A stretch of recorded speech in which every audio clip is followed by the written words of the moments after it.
Good morning students, मैं यश Husaini BSc first year की physics class में आपका स्वागत करता हूं। आज की क्लास में हम डिस्कस करने वाले हैं कौन सा टॉपिक, समानित द्रव्यमान। ठीक है, यानी कि क्या रिड्यूस्ड मास, ये क्या होता है और इसको हम कैसे ड्राइव करते हैं, इसके फॉर्मूले को वो आज हम देखेंगे, है ना। तो सबसे पहले अगर हम बात करते हैं समानित द्रव्यमान की, तो जैसे हमारे पास क्या है, सूर्य है। ठीक है, सूर्य के चारों ओर चक्कर लगाती है, कौन रिवॉल्व करती रहती है, हमारे पास क्या, पृथ्वी रिवॉल्व करती रहती है। ठीक है, सूर्य के चारों ओर, सन के चारों ओर अर्थ क्या करती रहती है, रिवॉल्व करती रहती है, घूमती रहती है।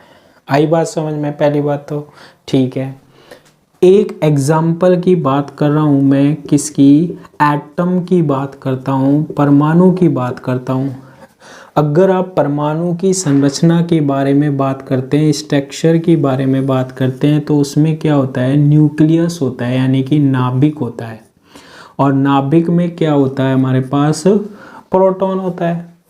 ठीक है, और इसके चारों ओर कौन रिवॉल्व करता रहता है, कौन घूमता रहता है, हमारे पास इलेक्ट्रॉन घूमता रहता है। ऐसे ही हमारे पास जो चंद्रमा है वो पृथ्वी के चारों ओर चक्कर लगाता रहता है। ठीक है, तो होता क्या है कि अगर हम बात करें सूर्य, पृथ्वी की और नाभिक में प्रोटॉन और इलेक्ट्रॉन की, तो इसमें हमारे पास कितने कण हैं, दो कण हैं। एक तो हम पृथ्वी मान सकते हैं और एक सूर्य। इसमें एक इलेक्ट्रॉन मान सकते हैं और एक क्या मान रहे हैं, प्रोटॉन मान रहे हैं। ये दोनों मिलकर हमारे पास क्या बना रहे हैं, एक निकाय बना रहे हैं, एक सिस्टम बना रहे हैं, एक समूह बना रहे हैं। कितने का समूह है ये, दो का। कितने का निकाय है ये, दो का। ठीक है, कितने का निकाय है ये, कितने का सिस्टम है ये, दो का। एक सूर्य, एक पृथ्वी, और एक नाभिक में प्रोटॉन और एक इलेक्ट्रॉन। आ गई बात समझ में? ठीक है, अब क्या है, इनके बीच में बताओ गति हो रही है नहीं हो रही, आपेक्षिक गति हो रही है नहीं हो रही, हो रही है। इलेक्ट्रॉन तो किसके रिस्पेक्ट में घूम रहा है, नाभिक के रिस्पेक्ट में, और नाभिक में क्या होते हैं, प्रोटॉन होते हैं। न्यूक्लियस में क्या होते हैं, प्रोटॉन होते हैं। और पृथ्वी किसके रिस्पेक्ट में घूम रही है, किसके सापेक्ष में घूम रही है, हमारे पास सूर्य के सापेक्ष घूम रही है। ये भी बात हमारे पास क्लियर हो गई। तो यदि किसी निकाय में, ये निकाय बन रहा है, पृथ्वी और सूर्य का निकाय और प्रोटॉन और इलेक्ट्रॉन का निकाय। ठीक है, यदि किसी निकाय में कणों की आपेक्षिक गति हो रही है नहीं हो रही, कणों की हो रही है, कणों की क्या हो, आपेक्षिक गति हो, रिलेटिव मोशन हो हमारे पास। ठीक है, तो उस स्थिति में जो इनका टोटल द्रव्यमान होगा, इन निकाय का द्रव्यमान होगा, वो जो निकाय का द्रव्यमान होता है ना, वो समानित द्रव्यमान होता है। कैसा द्रव्यमान होता है, समानित द्रव्यमान होता है, आभासी द्रव्यमान होता है, रिड्यूस मास कहलाता है वो। देखो, सूर्य का अलग द्रव्यमान होता है, पृथ्वी का अलग द्रव्यमान होता है ना, मास होता है दोनों का। ऐसे ही प्रोटॉन का द्रव्यमान हम बहुत जानते हैं, 1.67 इंटू 10⁻⁻27 होता है, और इलेक्ट्रॉन का 9.1 इंटू 10⁻−31 किलोग्राम होता है। तो अब ये निकाय बना रहे हैं, ये प्रोटॉन और ये इलेक्ट्रॉन निकाय बना रहा है, ये सूर्य और ये पृथ्वी निकाय बना रहा है। तो इनके बीच में गति हो रही है नहीं हो रही, आपेक्षिक गति हो रही है, पृथ्वी सूर्य के रिस्पेक्ट में, इलेक्ट्रॉन प्रोटॉन के चारों ओर चक्कर लगा रहा है, नहीं लगा रहा, लगा रहा है। ऐसी कंडीशन में इस निकाय का जो हमारे पास मास होगा ना, वो कहलाता है समानित द्रव्यमान या आभासी द्रव्यमान कहलाता है। ठीक है, तो इसकी डेफिनेशन क्या लिखते हैं हम, कि यदि किसी निकाय में, सिस्टम में, यदि किसी निकाय में, यानी कि क्या, सिस्टम में कणों की आपेक्षिक गति हो, यानी पार्टिकल में रिलेटिव मोशन हो, कणों की आपेक्षिक गति हो, कणों की क्या हो, आपेक्षिक गति हो, तो जो निकाय बन रहा है ना दो कणों का हो, तो उस निकाय के द्रव्यमान को, तो उस निकाय के द्रव्यमान को क्या कहते हैं हम, समानित द्रव्यमान या आभासी द्रव्यमान कहते हैं, रिड्यूस मान कहते हैं, या आभासी द्रव्यमान कहते हैं, रिड्यूस मास कहते हैं हम उस कंडीशन में। मतलब इनका जो मास आएगा वो रिड्यूस मास यानी कि आभासी द्रव्यमान कहलाएगा। और एग्जाम्पल क्या है ऐसे निकाय का, एग्जाम्पल क्या है, एग्जाम्पल हम दे सकते हैं जैसे परमाणु में किसका निकाय बन रहा है, कौन सा सिस्टम बन रहा है, इलेक्ट्रॉन तथा प्रोटॉन का। और जैसे एक हम बात कर ले, जैसे चंद्रमा भी होता है, पृथ्वी के चारों ओर चक्कर लगाता है, पृथ्वी तथा चंद्रमा का निकाय। तो कितने कण हैं इसमें, दो पार्टिकल मान सकते हैं, एक पृथ्वी एक चंद्रमा, इसमें एक इलेक्ट्रॉन और प्रोटॉन, और इनका निकाय बन रहा है, इनका सिस्टम बन रहा है। इनका जो द्रव्यमान होगा, जब इनमें रिलेटिव मोशन होगा, अपेक्षिक गति होगी, तो वो क्या कहलाएगा, समानित द्रव्यमान यानी कि रिड्यूस मास कहलाएगा। तो ये किसकी डेफिनेशन हो गई हमारे पास, समानित द्रव्यमान की। ठीक है, अब देखो इसको हम कैसे समझा सकते हैं।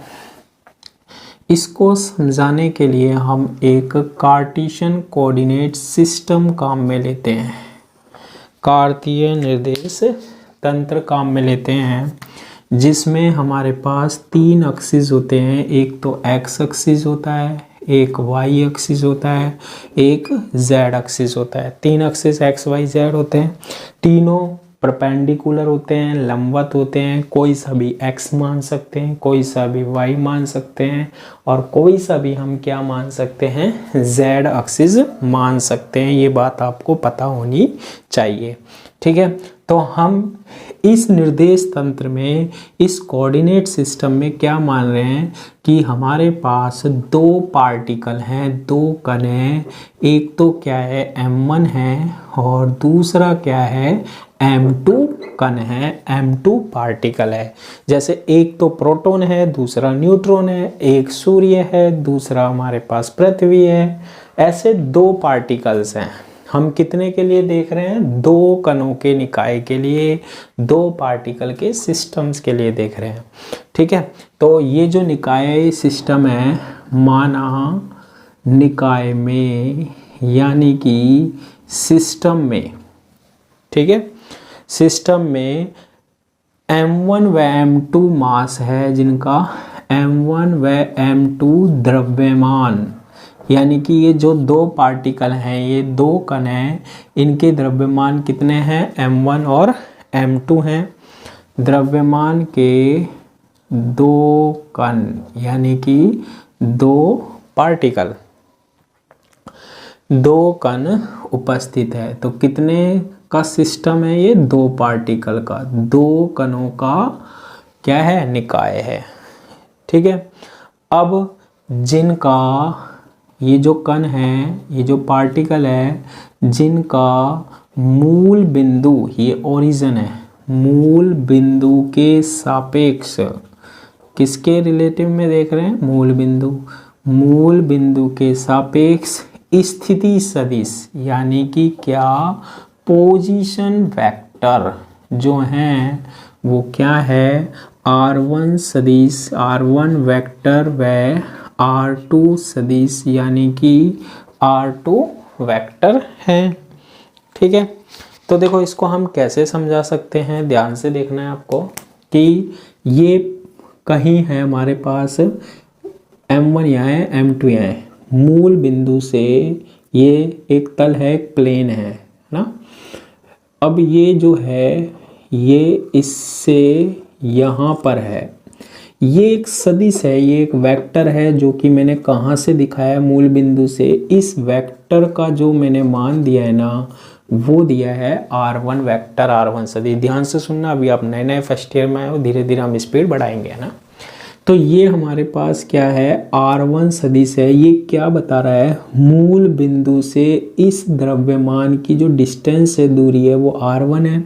साथ में ये दिशा भी दर्शाता है। एक सदिश में क्या होता है, वेक्टर में क्या होता है, सदिश में क्या होता है, परिमाण होता है, आपने पता नहीं 11वीं में ढंग से पढ़ा है नहीं पढ़ा, और दिशा होती है। यानी परिमाण यानी कि क्या होता है, मैग्नीट्यूड, और दिशा यानी कि क्या, डायरेक्शन होता है। ठीक है, तो इसका जो परिमाण है वो तो कितना है, R1 है। इसका मैग्नीट्यूड कितना है, R1 है, इतनी डिस्टेंस पर है ये। और साथ में डायरेक्शन कौन सी है, O से M1 की ओर।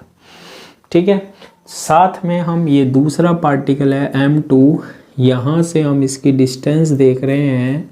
इसको भी हमने किसके द्वारा रिप्रेजेंट किया है, एक सदिश के द्वारा, एक वेक्टर के द्वारा, जो कि हमारे पास क्या है, R2 वेक्टर है। R2 क्या है, सदिश है। आ गई बात समझ में, बिल्कुल आ गई। अब ये जो हमारे पास दो कणों का निकाय है, जैसे कि हम बात करते हैं किसकी, सूर्य की और पृथ्वी की। अब क्या होता है, जैसे सूर्य होता है, पृथ्वी उसके चारों ओर चक्कर लगाती रहती है, नहीं रहती, रिवॉल्व करती रहती है ना उसके चारों ओर। तो उनके बीच में क्या होता है, ध्यान से सुनना, कि ये हमारे पास क्या है, सूर्य है, और ये हमारे पास क्या है, पृथ्वी है। इनके बीच में क्या लगता है, फोर्स लगता है, और फोर्स के कारण ही ये क्या करती रहती है, घूमती रहती है। ये दोनों एक दूसरे को क्या करके रख रहे हैं, अट्रैक्ट करके रख रहे हैं, पकड़े रखे हुए हैं, खींच के रखे हुए हैं। ध्यान रखना, अगर ये एक दूसरे को नहीं खींचेंगे ना, तो ये इधर जा सकती है पृथ्वी, या इधर आ सकती है ना। तो इन दोनों के बीच में क्या लगता है, अट्रैक्शन का फोर्स लगता है, यानी कि आकर्षण का बल लगता है। ये एक दूसरे को आकर्षित करती है और निश्चित डिस्टेंस पर रहती है। बस ये सीधा सा कॉन्सेप्ट होता है इसमें। ठीक है, तो हम यहाँ पर बात कर रहे हैं, यहाँ पर क्या होगा, देखो ये हमारे पास क्या है, रेड कलर से दिखा रहा हूँ। ये हमारे पास क्या है, ये है M1 द्रव्यमान का कण, और ये हमारे पास क्या है, M2 द्रव्यमान का कण है। अब क्या करेगा, जैसे एक पृथ्वी और एक सूर्य है ना, इनके बीच में लगता है आकर्षण का बल। जब भी दोनों सिस्टम बनाएंगे, जुड़े तब तक रह सकते जब तक आकर्षण का बल हो, अट्रैक्शन फोर्स हो, तभी जुड़े रहेंगे। ये M1 वाला कण जो होगा ना, वो किस पर फोर्स लगाएगा, M2 पर फोर्स लगाएगा। M1 किसको खींचेगा अपनी ओर, M2 को खींचेगा। M1 किसको खींचेगा अपनी ओर, M2 को खींचेगा, और M2 किसको खींचेगा अपनी ओर, M1 को खींचेगा। ठीक है, तो इनके बीच में क्या लग रहा है, फोर्स लग रहा है। ठीक है, तो सबसे पहले हम बात करते हैं कि ये जो M1 वाला कण है, ये किसको खींच रहा है, M2 को खींच रहा है। तो इसका जो फोर्स का नाम दे रहा हूँ, वो दे रहा हूँ मैं F12। इसका मतलब क्या है, पहला कण, फर्स्ट पार्टिकल दूसरे को अपनी ओर क्या कर रहा है, खींच रहा है। ठीक है, साथ में ये दूसरा कण भी क्या होगा, दूसरा पार्टिकल भी क्या होगा, ये पहले पार्टिकल को अपनी ओर क्या कर रहा होगा, खींच रहा होगा। तो इसके कारण बल लग रहा है F21 फोर्स लग रहा है। ठीक है, F12 और F21 दो फोर्स लग रहे हैं। ये एक पार्टिकल, ये इसको खींच रहा है और ये इसको खींच रहा है, और ये दोनों एक दूसरे से एक निश्चित डिस्टेंस पर हैं। क्लियर है, तो हम लिख देते हैं क्या कि F12 वेक्टर क्या है और F21 क्या है। देखो, बल सदिश राशि होती है, वेक्टर क्वांटिटी होती है, जिसमें परिमाण होता है और दिशा भी होती है। F12 यहाँ पर जो होगा ना, वो क्या है, ये पहला पढ़ लो, फर्स्ट पहला कण दूसरे पर लगा रहा है। M1 द्रव्यमान के कारण, M1 के कारण, ठीक है, M2 पर लगने वाला बल है, फोर्स है, लगने वाला क्या है, बल है। ठीक है, M1 किस पर फोर्स लगा रहा है, M2 पर। F21 क्या है, 2 1 पर, पहले 2 आ रहा है ना, तो M2 के कारण M1 पर लगने वाला बल है, फोर्स है। ठीक है, तो एक दूसरे को ये क्या कर रहे हैं, अट्रैक्ट कर रहे हैं। अब हम इक्वेशन लिख सकते हैं, देखो आपने ये पढ़ा होगा, F इज इक्वल टू होता है क्या, ma, और F इज इक्वल टू होता है m। ये जो एक्सेलरेशन होता है वो क्या होता है, 2 बार डिफरेंशियल किसका, विस्थापन का, डिस्प्लेसमेंट का, d²x/dt²। कैसे लिखते हैं ये देखो, मैं बिल्कुल एक एक चीज बता रहा हूँ, ध्यान रखना। स्थिति में समय के साथ परिवर्तन, पोजीशन में समय के साथ चेंज क्या कहलाता है, वेलोसिटी। फिर a इज इक्वल टू क्या होता है, dv/dt, वेग में समय के साथ परिवर्तन, त्वरण कहलाता है। Velocity change with respect to time, और d/dt यहाँ v की वैल्यू रख देते हैं, क्या होता है, dx/dt। तो d इंटू डी, d² और dt dt dt², d²x/dt² होता है। सबसे पहले हम इक्वेशन लिखते हैं किसके लिए, F12 के लिए। अब ध्यान रखना, F12 का मतलब क्या है, फर्स्ट के कारण किस पर लग रहा है, फोर्स सेकंड पर। ठीक है, तो हम यहाँ पर क्या लिखेंगे, सेकंड का द्रव्यमान लिखेंगे, m की जगह क्या आएगा, m2 आएगा, और फिर d²। अब x की जगह यहाँ पर जो विस्थापन होगा ना, वो x की पोजीशन देखेंगे हम, कौन सी है, देखो ये वाली है, मूल बिंदु से देखेंगे, तो d²r2 अपॉन क्या, dt² हो जाएगा। इसे हम देते हैं इक्वेशन नंबर फर्स्ट। अब सेकंड बात करते हैं, F21। ठीक है, 2 के कारण फर्स्ट पर लग रहा है, फर्स्ट पर लग रहा है तो फर्स्ट की स्थिति चेंज होनेगी ना, तो बल फर्स्ट पर देख रहे हैं, फोर्स फर्स्ट पर देख रहे हैं, तो किसका मास आएगा, किसका द्रव्यमान आएगा, फर्स्ट वाले का आएगा। क्या लिखेंगे, m1 फर्स्ट वाले की डिस्टेंस यहाँ से क्या है, d²r1 अपॉन क्या, dt², इक्वेशन नंबर 2। ठीक है, ये आ गया हमारे पास। अब देखना, F12 इज इक्वल टू क्या आ गया, F21 आ गया। अब यहाँ पर ध्यान देना कि ये M1 और ये M2 कण है, ये दोनों कण अपनी अपनी पोजीशन पर रहेंगे, दोनों अपनी अपनी स्थिति पर रहेंगे या नहीं रहेंगे, रहेंगे। ऐसी कंडीशन में इन पर जो फोर्स लग रहा होगा ना, वो इक्वल लग रहा होगा, यानी कि F12 जो बल है ना, वो किसके इक्वल होगा, F21 के। ये कौन सा लॉ बता रहा है, न्यूटन्स थर्ड लॉ, न्यूटन की गति का तृतीय नियम, जिसे हम बोलते हैं क्रिया प्रतिक्रिया का नियम भी बोलते हैं। तो F12 is equal to F21 होगा, एक की दिशा तो इस दिशा में है, दूसरे की इस दिशा में, बस होगा क्या, अपोजिट। वैसे भी प्रत्येक क्रिया के फलस्वरूप विपरीत दिशा में प्रतिक्रिया होती है, आपने पढ़ा है न्यूटन थर्ड लॉ। ठीक है, न्यूटन की गति का तीसरा नियम क्या, कौन, अपोजिट डायरेक्शन में लग रहा है, तो इसको हमने ये लिख दिया, F12 इज इक्वल टू क्या होता है, माइनस F21 होता है। ये भी चीज़ आपको ये यहाँ पर याद रखनी है। ठीक है, अब देखो, मान लो मैं M1 से कहाँ पर आ रहा हूँ, M2 की ओर आ रहा हूँ। समझना इस बात को, इसका R1 और ये R2। अगर हम M1 से कहाँ आ रहे हैं, M2 की ओर आ रहे हैं, M1 से M2 की ओर आ रहे हैं, बताओ इनके बीच में दूरी है या नहीं है, इस दूरी को हम बोलते हैं, इस डिस्टेंस को हम बोलते हैं विस्थापन सदिश। कहाँ आ रहा हूँ मैं, देखो ये रेड कलर से जो लगा रहा हूँ ना, ये कौन सी चीज़ दर्शा रही है, ये रेड कलर से जो लग रहा है, ये बता रहा हूँ मैं M1 से M2 की ओर आ रहा हूँ, तो दूरी तय करनी पड़ेगी या नहीं करनी पड़ेगी, करनी पड़ेगी। आप M2 से M1 की ओर भी आ सकते हो, कोई दिक्कत नहीं है।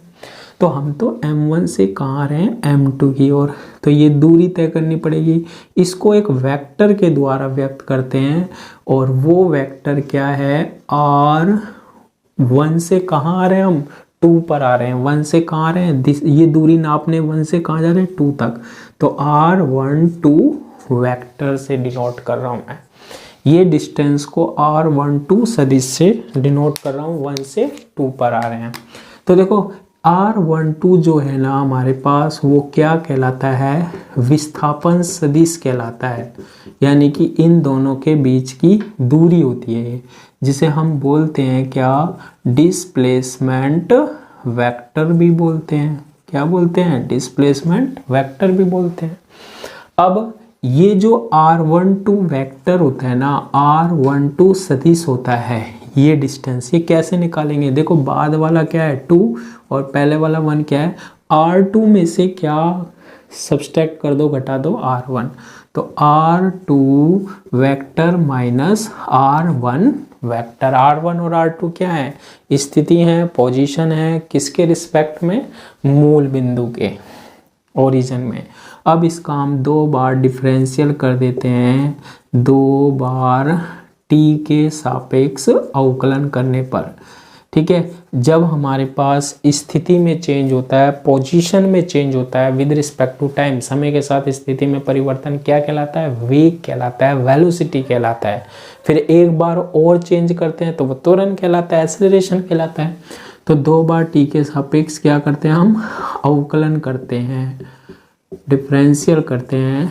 पहली बार करोगे क्या बनेगा, dr1 अप टू अपॉन क्या, dt is equal to dr2 upon dt minus dr1 vector upon dt। एक बार और करो, क्या बनेगा, d square r12 vector upon dt square is equal to d square r2 vector upon dt square minus d square r1 vector upon dt square बन जाएगा, ठीक है। और इसे हम देते हैं इक्वेशन नंबर 3, ठीक है।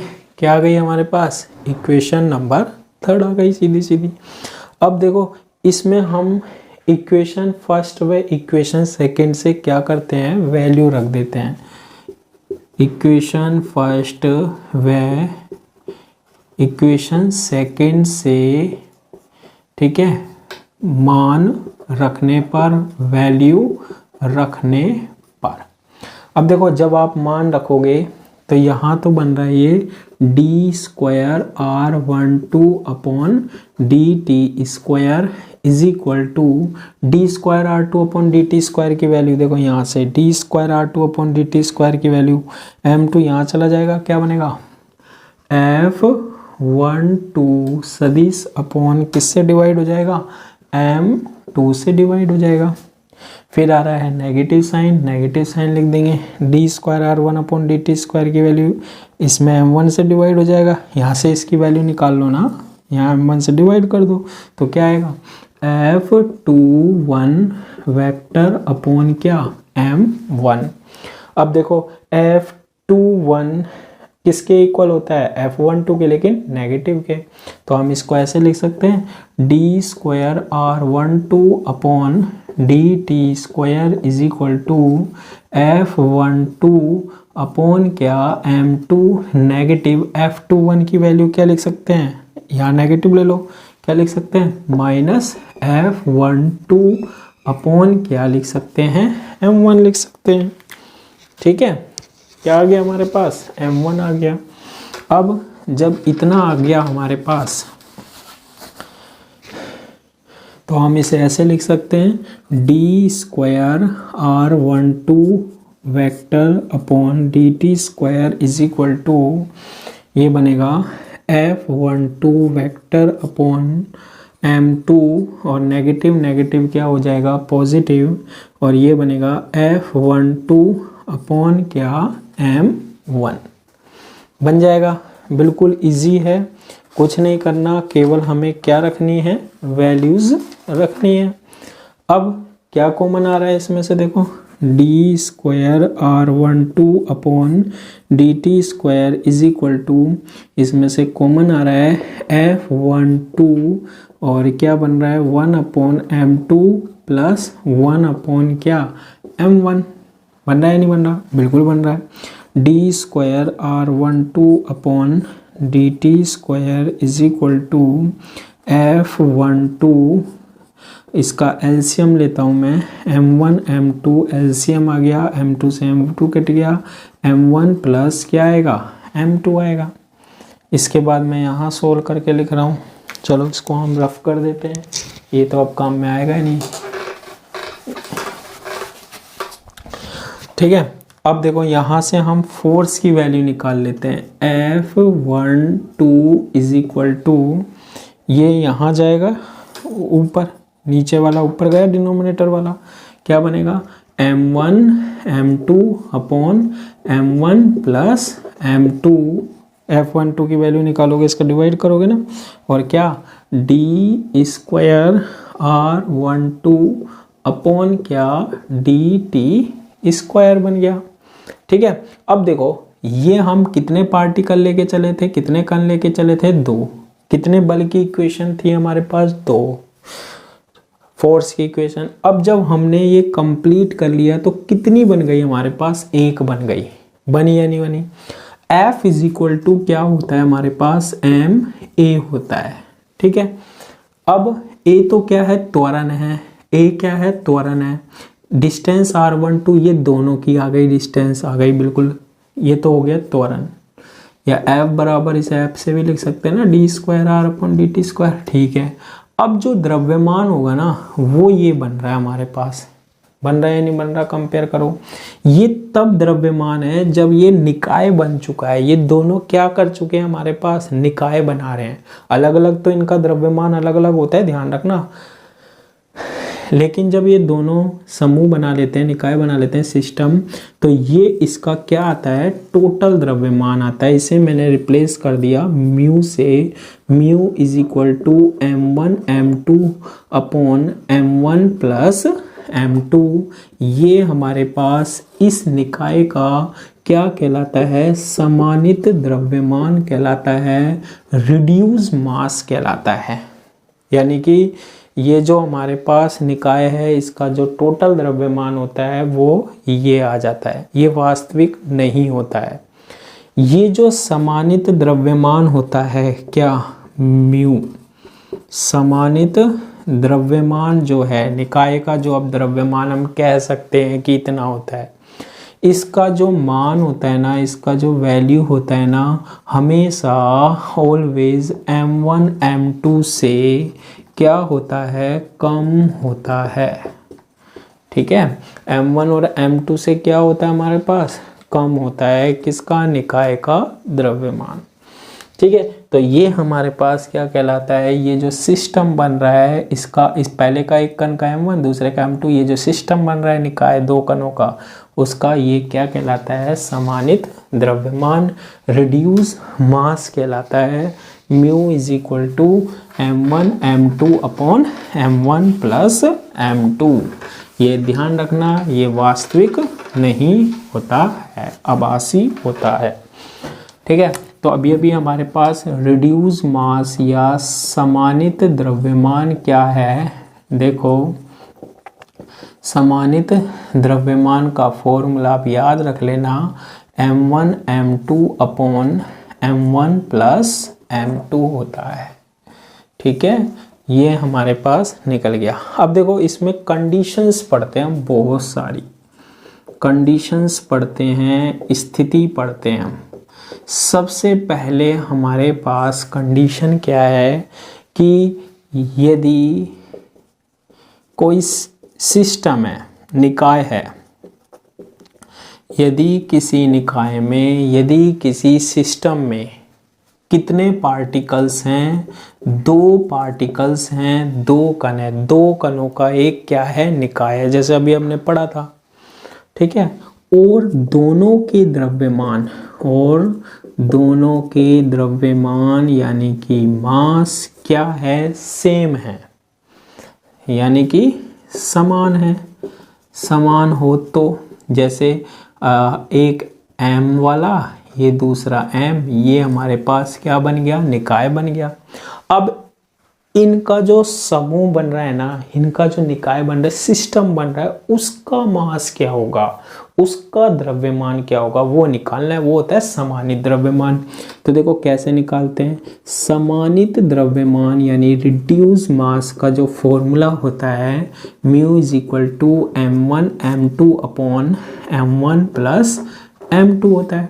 Mu is equal to m1 की वैल्यू भी m है, इनटू m2 की वैल्यू भी m है, दोनों समान है, और m प्लस m यानी म्यू इज इक्वल टू ये बनेगा क्या, m स्क्वायर बटे m प्लस m, 2m, एक m से एक m क्या हो गया, कैंसिल। तो mu is equal to m upon 2। देखो क्या पता लग रहा है, ये जो समानित द्रव्यमान आया है ना, वो एक कण के द्रव्यमान का भी आधा आ रहा है।